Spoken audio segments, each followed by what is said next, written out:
imbere ariko kudatora umugambwe mu ntaka si ikibazo no gutera ikibazo uwo mugambwe.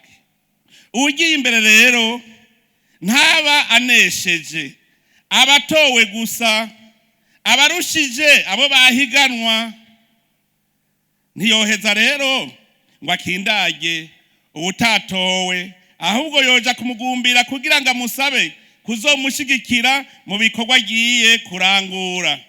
Ni muri iyo ntumbero mbere twabakoranirije hamwe mwese mugiye kurondera amajwi kugira ngo dushware imitumba dusezeranye ko tutagiye guhanganira mu bene gihugu, ahubwo tugiye kubashikiriza imigambi kugira ngo nabo baronke ingene bihitiramwo. Niyi mvo yatumye duhurira ngaha kugira ngo twese tugende turi bamwe, twese turi abarundi. Mbega mwebwe mugiye guhiganwa mutwemereye iki kuva ubu mugiye kwiyamamaza ku munsi w'amatora n'inyuma y'amatora? Amatora ntakabe akaryo ko gucana intege nk'uko umenga urukino ruraheze. Abahiganwa bame bafise kumuzirikanyi icabene gihugu bakeneye ko, kandi bamenye ko uba barundi bakanuye uzotirigana ashobora no kuhahombera amajwi. Babwira imbona kazoza mufitiye igihugu cacu, babwira imigambi ibateza imbere. Mumenye neza ko uba barundi bazi imbona kazoza y'u Burundi. Ivyo mukora vyose mwame muzirikana iyo ngingo. Ubu bazobabaza ico mugiye gukora. Uzokwemera ubuki ategeka nawe aramenya ko ubu twese tuzinanye kuko dusangiye ikivi. Abagira batogwe bumve ko ari ndongozi. Ufitiye iki? Imigambi ufise kugira ushike kuri ry'abana bakazoza niyihe kandi yotunyarutsa gushika ku kivi. Mugiye kwamamaza iterambere ry'abarundi. Bazobaza bati wewe ko tubona ataco twokurabira ko ufise uzotumarira iki? Abagiye kwiyamamaza mumenye neza mu bihe tugezemo mu Burundi ntidukeneye indongozi zo kubungabunga gusa ivyo basanzeho. Dukeneye indongozi mboneza zibona neza iyo zijana igihugu.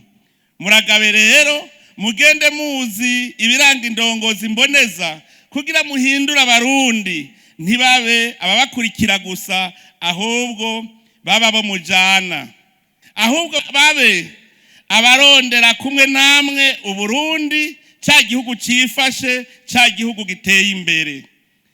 Mugiye kubahindura babakurikire kuko bazi ko mugiye gusangira ikivi, ahubwo babe babandi mugiye kuronderera hamwe bwa Burundi buteye imbere, ca gihugu cifashe.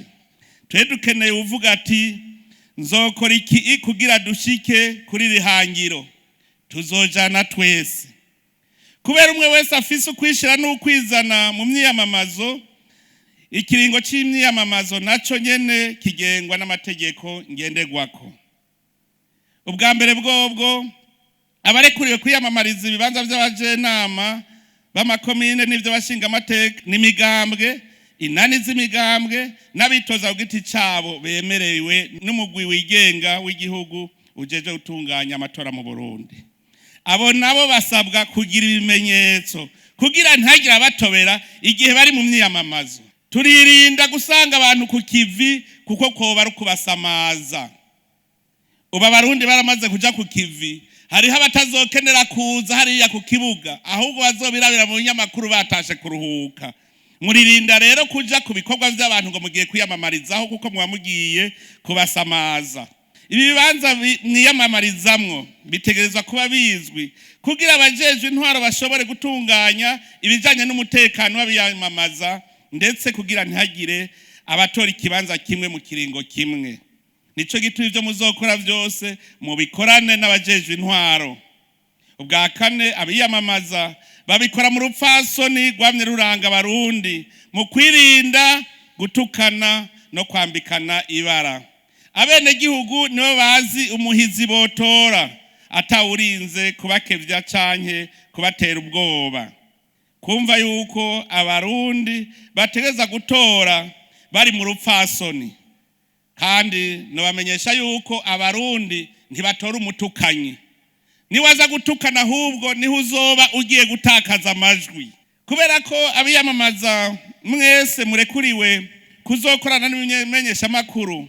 Nashaka kandi nkebure abamenyesha makuru n'ibimenyesha makuru babwirizwa kumenyekanisha ivyabaye mu myamamazo mukuri no mukunganisha bose, kuvuga inkuru ko yagenze, gutandukanya uko ibintu vyagenze n'ico abantu babiziko.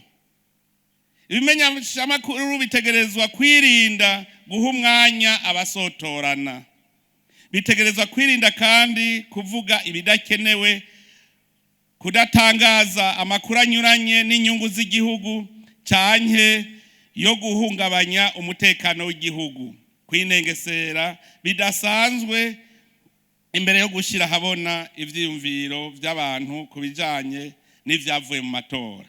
Uwe wese azotoba canke agahohotera abandi azohanwa hakurikije amategeko.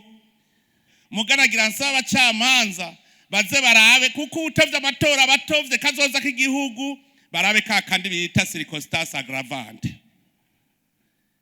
Amategeko arashobora gukora, muga nk'umuntu ashaka gutoba kazoza k'igihugu cacu, naho bamucira urubanza barashira ko akantu bita circumstance aggravante, wamenje.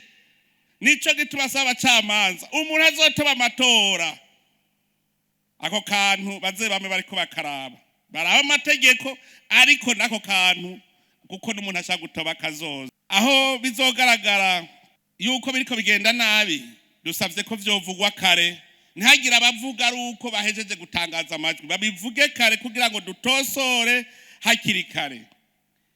Iyi nyuma yamamazo twuguruye icese igiye gutuma n'inshuti z'Uburundi zikurikirana cyane uko abarundi twifata mu mahiganwa ya politiki.